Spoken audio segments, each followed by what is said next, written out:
So just for y'all that don't know, I was Mobb Deep's road manager from January 95 until I think July when I went to the Source. So I was like kind of like their, first kind of dude on the road with them in a way when, we was on tour with Big, we was, all over the place. The album came out, the album released, like, all of that. So we had a good relationship. Like I actually co-signed, funny story, I co-signed their cars. And then one time I was working at the Source. What kind of cars was it? That was Hoopties, y'all. He was, if I remember, like it might have been like a Honda Accord hatchback or some shit. It was a Hoopty, y'all. There was the buckets, y'all. But if you ask anybody from... Why Mike had credit back in the day. I mean, if you ask... I still got credit, but, but IMD, you ask any of them, they remember the Hoopties, y'all. So I was working at the Source. I was at LaGuardia. And you can't go on the inside lane? Mm-hmm. I was trying to be slick, drop the shit off right on the curb and keep it moving, and they got me. Had a fucking warrant. Really? Found out P left the car on the side of the road with the plates. Mm-hmm. So I had a fucking death warrant. They caught me up. So I was locked up in Port Authority in LaGuardia. For how long? Like 13, 14 hours, just overnight or some shit. Did you ever get a chance to tell P, like, yo, what the fuck did you do with the car? Yeah, I obviously had to get that shit clear. He had to take care of it, pay all that shit. So we got it all figured out, but it was all good. But yeah, so back to I hadn't spoke to, like, we'd run into each other. I'd see him, after shit. But after he got out of prison, we ain't really like hang or nothing. And I was calling you to let you know, thank you for letting us reconnect at your event. But when we did it at your event, it was like we sat there and we kind of spoke, and we hadn't really had that moment.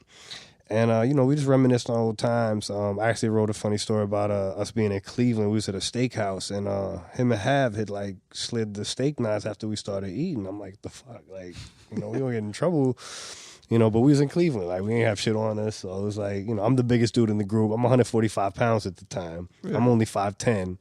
They're not, the tallest guys or the biggest guys, but, their heart is. And so we at the show, and I'm in the sound joint, and they got their mics, everything. We were about to press play. All of a sudden, Biggie's music comes on from the turntables. The fuck?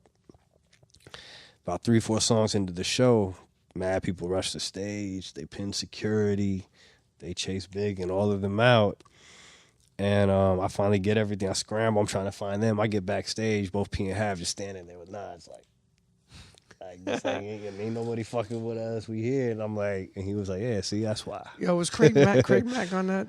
Craig Mack on that? So I don't think Mac was on when we did the shows. I think we were kind of like replacing Mac on some of the spot dates, and that's a whole other story. Yeah, he told a similar story. He told a similar story on one of our episodes. I think one of the maybe last year episode I did with him.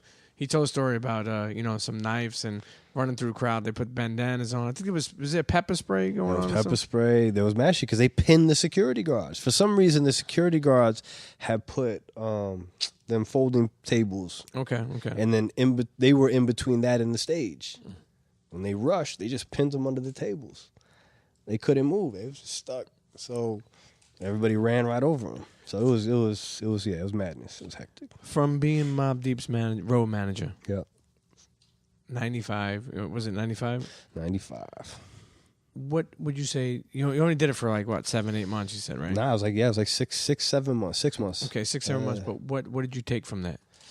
I mean, for me, that was my first time being on the road. Like, and, we didn't have cell phones. We didn't have, like, I had a burner, but we didn't have, like, real access like we have now. We didn't have internet. We didn't have none of that shit. So being out there and trying to connect the dots in real time and the stress of, I was the liaison for everything. I had to collect the money. I had to deal with the promoter. I had to deal with the radio people. I had to deal with the other people in market from the label and drive with them and meet all these different personalities. So it was probably my most, eye-opening experience that I had to date. I mean, again, I was 21. You know what I'm saying?